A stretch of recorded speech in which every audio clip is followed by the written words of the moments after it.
জাপানের দক্ষিণাঞ্চলীয় শহর উইতায় ভয়াবহ অগ্নিকাণ্ডের ঘটনা ঘটেছে।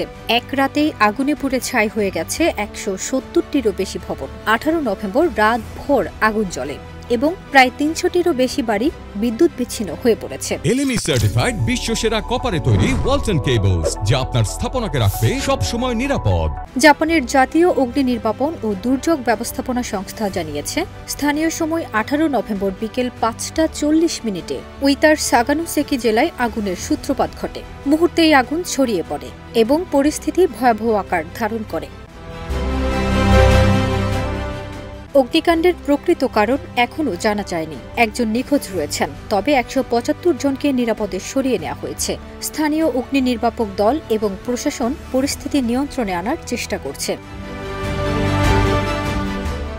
জাপানের প্রধানমন্ত্রী সানাই তাকাইচি সামাজিক মাধ্যমে জানিয়েছেন, উইতা প্রিফেকচারের গভর্নরের অনুরোধে একটি সামরিক অগ্নি নির্বাপক হেলিকপ্টার পাঠানো হয়েছে। আঞ্চলিক সরকারও সেনাবাহিনীর সঙ্গে সম্ভাব্য সহায়তা নিয়ে আলোচনা করছে। উইতার কিছু অংশে বিদ্যুৎ সরবরাহ এখনও বন্ধ।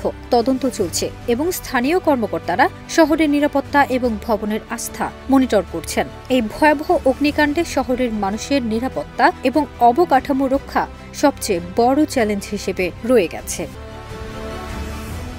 ফারজানা নিকিতা, দেশ রূপান্তর।